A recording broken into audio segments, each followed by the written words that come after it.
Seterusna al-masaqatu tajlibut taisir, karipuhan bakal narik kana kaentengan. Oke, bakal keluar we rusuh tidinya. Bismillahirrahmanirrahim. Alhamdulillahirabbil alamin. Wassalatu wassalamu wal barakatuh ala sayyidil mursalin sayyidina Muhammadin wa ala alihi washabihi ummati ajmain. Allahumma anfa'na bima 'allamtana wa 'allimna ma yanfa'una wa zidna ilma. Qala al-musannifu al-imam an-Nawawi rahimahullahu ta'ala wa nafa'ana bihi wa bi'ulumihi. Al-hadithul awwal. Al-hadithul awwalu ari hadith anu kahiji. An amiril mu'minina eta tetep katampi ti amirul mu'minin. Abi Hafsin tegesna ramana Sayyidah Hafsah. Umar bin al-Khattabi tegesna Sayyidina Umar bin Khattab. Rodia muga ngaridwan saha Allahu Gusti Allah anhu ti Sayyidina Umar bin Khattab. Qala nyarios Sayyidina Umar bin Khattab, sami'tu Rasulullah sallallahu alaihi wasallam yaqulu kana cariosan anu neme. Sami'tu parantos nguping abdi Rasulullah ka Rasulullah sallallahu alaihi wasallam yaqulu barina ngadauh Rasul, innamal a'malu binniyat ilaih kana hadits anu neme. Innamal a'malu pastina wungkul jadina pirang-pirang amal binniyati eta tetep ku sabab pirang-pirang niatna. Wa innamal likulli imri'in jeung pastina wungkul eta tetep pikeun seseorang ma ari perkara nawa nganiatan itu imri'in kana ma. Faman mangka ari saha jalma kana eta bukti naon hijratuhu hijrahna itu si man ilallahi eta tetep menuju ke Allah atanapi karena Allah wa rasulihi sareng utusan Allah fahijratuhu mangka ari hijrahna itu si man ilallahi eta tetep menuju ke Allah wa rasulihi sareng utusan Allah. Waman sareng ari saha jalma kana eta bukti naon hijratuhu hijrahna itu si man li dunia eta tetep karena dunia yusibu anu ngusahakeun atanapi yusibu nurek mencapai itu si man ha kana dunia awimroatin atanapi karena seorang istri yang kihu anu rek ngawin itu si man ha ka itu imroah. Fahijratuhu mangka ari hijrah nasiman ilama eta tetep menuju perkara hajaro hijrah itu siman ilaihi kana ma. Rawa parantos ngariwayatkeun hu kana itu hadis saha imam al-muhadditsina dua imam para ahli hadis. Abu Abdillah tegesna Abu Abdillah Muhammad bin Ismail bin Ibrahim bin Al-Mughirah bin Bardizbah Al-Bukhari nyatana Imam Al-Bukhari. Wa Abul Husain Muslim bin Hajjaj bin Muslim Al-Qusairi An-Naisaburi sareng Imam Muslim. Fi sahihaihima dina dua kitab sahih Imam Bukhari sareng Imam Muslim.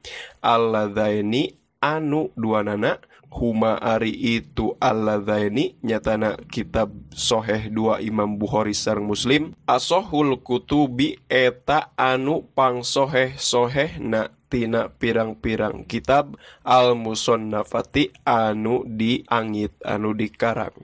Dina kitab hadits arba'in ieu Imam An-Nawawi muka hadis pertama ku hadis tentang niat. Anu mana ieu hadis teh diriwayatkeun ku Amirul Mukminin Abi Hafsin ramana Hafsah nyatana satea Sayyidina Umar bin Khattab. Ayeuna kunaon pangna Sayyidina Umar digelaran Amirul Mukminin kumargi Sayyidina Umar jadi pemimpin orang-orang mukmin dina segi pemerintahan jeung dina segi spiritual. Para hulafa urasidin salianti Sayyidina Abu Bakar sok digelaran Amirul Mukminin.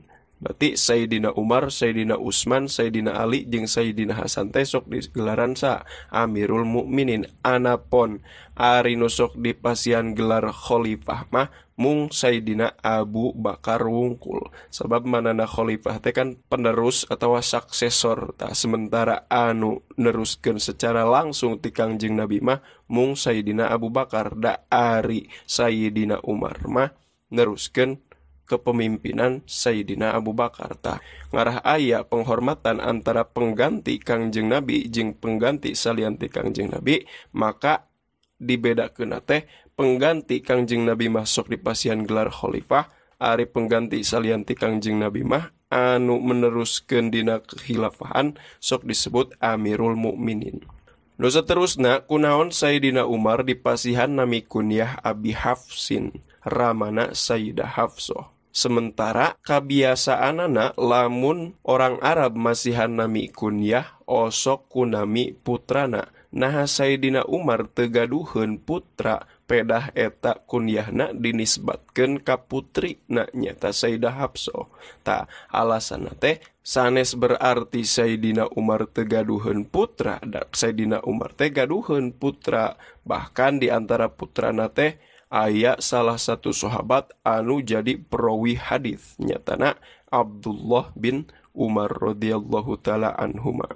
Namun kunaon atuh nu dipilih malah putri na nyata Sayyidah Hafsah, berarti Sayyidah Hafsah teh ngagaduhan derajat anu ya naon cenah derajat mulyana Sayyidah Hafsah, nyatana jadi bojona atanapi istrina Kangjeng Nabi. Atuh kulantaran jadi istrina Kangjeng Nabi, sementara istri Nabi mah pasti bakal bergelar Ummul Mukminin, ibundana orang-orang nu beriman jeung ahlu baitin Nabi. Tah kulantaran Sayyidah Hafsah teh mangrupakeun kebanggaan bagi Sayyidina Umar sabab diperistri ku Kangjeng Nabi, maka Imam An-Nawawi milih kunyah kanggo Sayyidina Umar teh ngange Abi Hafsin, ramana Sayyidah Hafsah.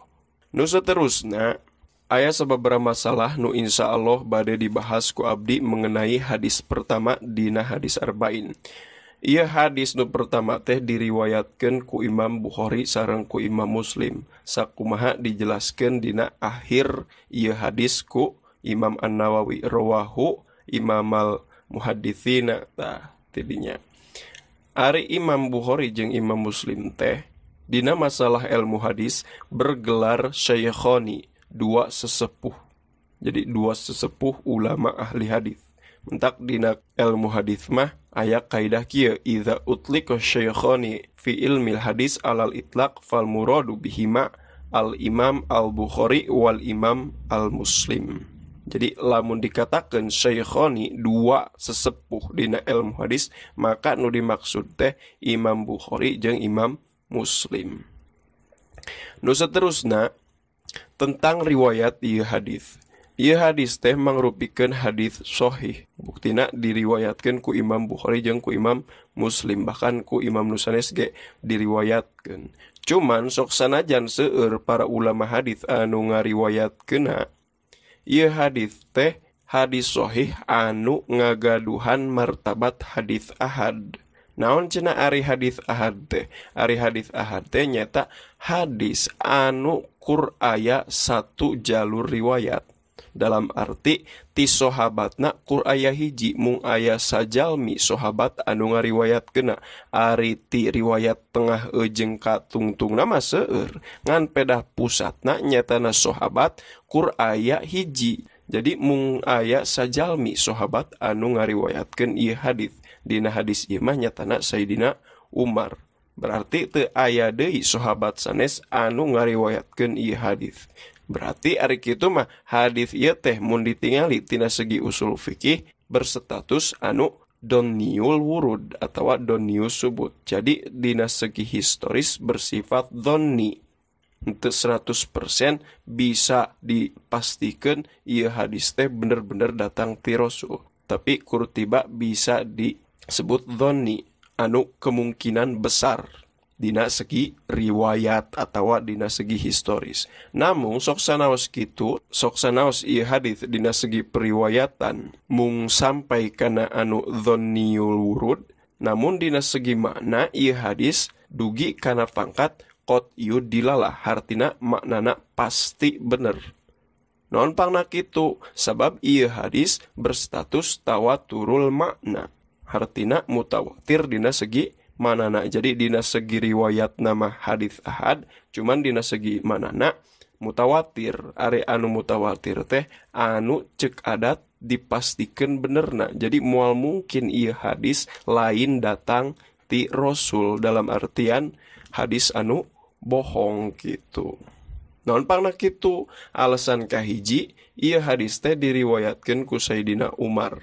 Sedangkeun keur zaman Sayyidina Umar jumeneng keneh masih seueur keneh sahabat-sahabat anu caket jeung Rasul anu jadi pembesar. Masih keneh aya Sayyidina Ali anu bergelar babul ilmi, pintuna atawa gerbangna ilmu. Aya deui Sayyidina Utsman, Abu Hurairah jeung sahabat-sahabat nu sanesna.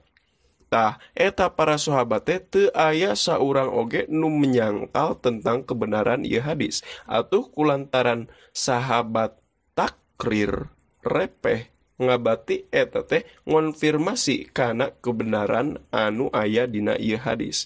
Berarti dina segi mana ieu hadis teh qot'i, pasti datang ti Rasul.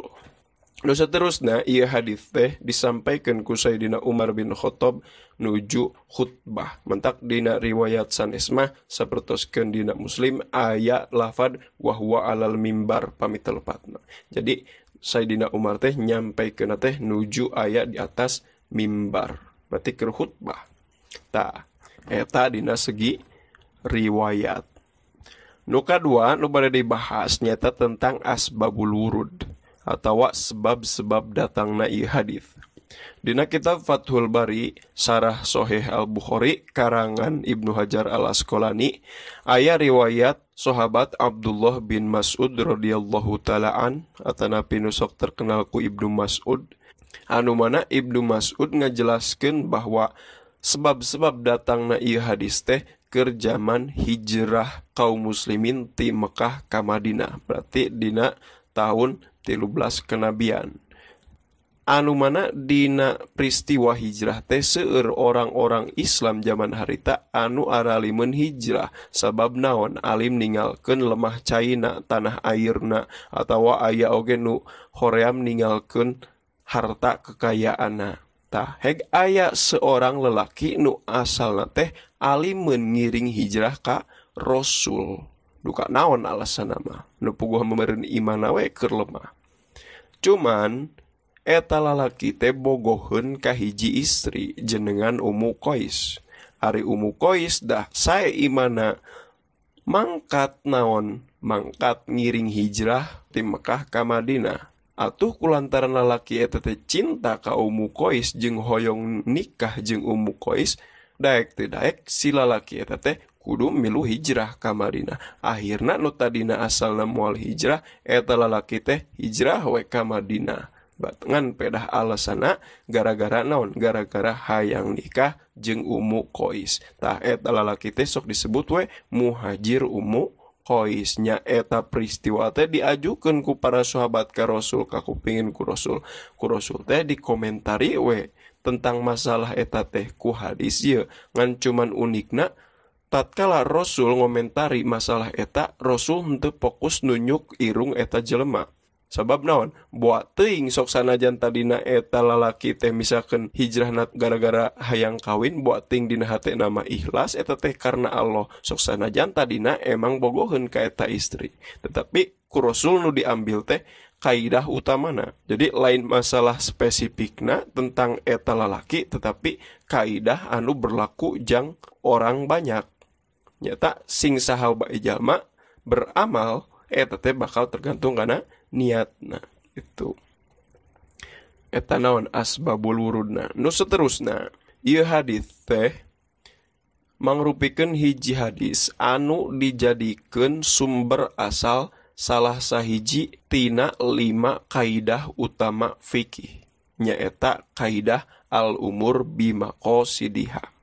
Tah, kaidah al-umur bimaqasidiha sagala urusan tergantung kana tujuanna Eta teh diambil tina hadis innamal a'malu bin niat, sakumaha penjelasan Imam Suyuti dina kitab Asbah wa Nadhair di halaman-halaman awal. Mentak pantes Imam An-Nawawi dina muqaddimahna wa kullu haditsin minha qaidatun azimatun min qawaidid-din, bahwa masing-masing hadis dina ieu kitab nu ku Imam Nawawi disrat teh eta teh jadi kaidah anu agung, anu jadi kaidah-kaidah dina agama Islam. Tak buktina hadis ieu hadis pertama jadi kaidah salah satu tina 5 kaidah pokok fikih. Nyata kahiji al umur bimaqasidiha, nu kadua al yakin la yuzalu bisa, keyakinan teu bisa dileungitkeun ku karagu-raguan, seterusna al masaqatu tajlibu taisir, karipuhan bakal narik kana kaentengan,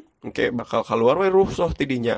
Terus aya ad-doror yuzalu, kamadaratan kudu dileungitkeun. Terus nu kalima al adah muhakamah, adat dijadikeun barometer jangah hukuman. Tah eta naon 5 kaidah pokok utama anu mana ceuk murid-muridna Imam Syafi'i mah sakabeh kaidah fikih bakal kembali kana 5 kaidah eta. Bahkan Imam Asy-Syafi'i pernah ngomentari tentang ieu hadis. Nu mana ceuk Imam Asy-Syafi'i mah ieu hadis teh yadhulu ala sab'ina baban minal ilmi. Jadi ieu hadis teh masuk kana 70 bab ilmu gitu. Seterusna nu bade dibahas ku abi dina penjelasan matan hadis mung hiji bae nyaeta niat. Niat sakumaha ceuk Syekh Salim bin Sumer dina kitab Safinatun Najah, nu ngaran niat teh atawa definisi niat teh qasdul fa'li muqtaronan bi fa'lihi. Ngamaksud rek ngerjakeun hiji perkara bari dibarengan ku ngerjakeun nana. Berarti tina takrif eta, tina definisi eta kurang bisa disimpulkan aya 2 syarat niat. Nu kahiji kudu aya qasdu pemaksudan, nu kadua eta si pemaksudan teh dibarengkeun jeung migawena. Tah ayeuna naon atuh nu dimaksud al qasdu? Al qasdu menurut para ulama aya 5 martabat. Nu kahiji aya nu disebutkeun hajis. Jadi ieu hajis teh martabat al qasdu paling rendah. Naon cenah ari hajis teh? Ari hajis teh mun ceuk dina bahasa Sunda mah ibarat keletei dina hate. Tawa perasaan dina hate. Modelkeun kieu asa hayang puasa kitu tah. Tapi urang teh teu ngamaksud kur tiba kur aya keletei dina hate. Nu kadua, level kadua aya nu disebutkeun khotir. Ari khotir mah keinginan, kahoyong. Tah, naon bedana cenah jeung hajis? Ari hajis mah teu ngarencana, ari khotir mah geus aya rencana. Ngan pedah naon? Kakara rencana we hungkul kitu can tekad rek naon? Rek ngalaksanakeunana. Nu level katilu aya nu disebutkeun haditsun nafsi. Ari haditsun nafsi teh kieu, urang teh geus ngarencana, geus nentukeun waktu, ngan pedah urang teh ragu-ragu keneh. Kerjakeun ulah. Tah eta teh disebut haditsun nafsi. Nu kaopat aya nu disebutkeun alhamu. Ari alhamu mah urang teh geus tekad rek ngerjakeun ngan can 100%, kakara 80%, 70%, 80%, kakara kitu. Ngan pedah lamun dibandingkeun antara rek ngerjakeun jeung moalna gede keneh rek ngerjakeunana. Tah aya nu kalima mah al azmu. Ari al azmu mah kuatul qasdi. Kuatna naon pamaksudan, jadi geus 100% urang teh rek ngalaksanakeun. Tah anu sah dijadikeun niat mah ieu al azmu hungkul. Anu opat mah teu sah dijadikeun naon? Dijadikeun niat. Jadi lamun urang rek nganiatan hiji perkara kudu 100% heula rek ngerjakeun, ulah naon? Ulah mang-mang keneh. Ngan pedah al azmu ge kan cek tadi ge kudu bari dibarengan ngalaksanakeun nana, ulah naon? Ulah kudu tiba ngajam hungkul gitu. Nah, nu mantak dina naon? Dina masalah-masalah fikih Islam kan niat teh jadi syarat atau jadi rukun. Jang naon? Jang sahna amal perbuatan. Bari dilaksanakeun teh kudu pas mulai ngerjakeunana. Contoh urang salat, dilaksanakeun niat teh kudu pas keur mimiti salatnya teh naon? Pas takbiratul ihram. Atau urang keur haji, dilaksanakeun niat teh kudu pas naon? Pas pertama kali ngalaksanakeun haji nya teh naon? Ihram. Atau urang dina naon? Dina zakat. Urang teh nganiatan zakat teh kudu pas naon? Pas urang mikeunna gitu. Ngan peda aya pengecualian, boleh niat teu dibarengkeun jeung naon? Jeung ngerjakeunana nyaeta dina masalah puasa. Non pangna dina puasa mah teu kudu dibarengan keur ngerjakeunana, sabab sulit teu sakabeh jelema bisa nentukeun datangna fajar jeung deui sing bisa ge can puguh urang naon daek nununguan heula waktu fajar. Mentak dina puasa mah mulai niat teh pas terbenamna matahari kitu, pas geus asup peuting poenan urang rek puasa. Mentak diniatan kan nawa itu sauma godin atawa siama godin gitu.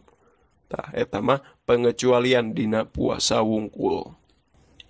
Ayeuna di mana cenah tempatna niata? Tempat niat teh tangtu dina hate. Sabab ari niat teh kaasupkeun kana af'alul qulub, pagawean-pagawean anu bangsa hate. Jadi sok sanajan urang teu ngabacakeun mun rek salat teh usoli ge, atawa mun urang misalkeun rek puasa teu dibacakeun nawaitu ge, teu kudu kitu. Dan nu penting mah aya dina hatena gitu, dina niat mah. Sakitu panginten anu kapihatur, hapunten tina sadaya kalepatan jeung kahilapana, pamudah-mudahan aya manfaatna.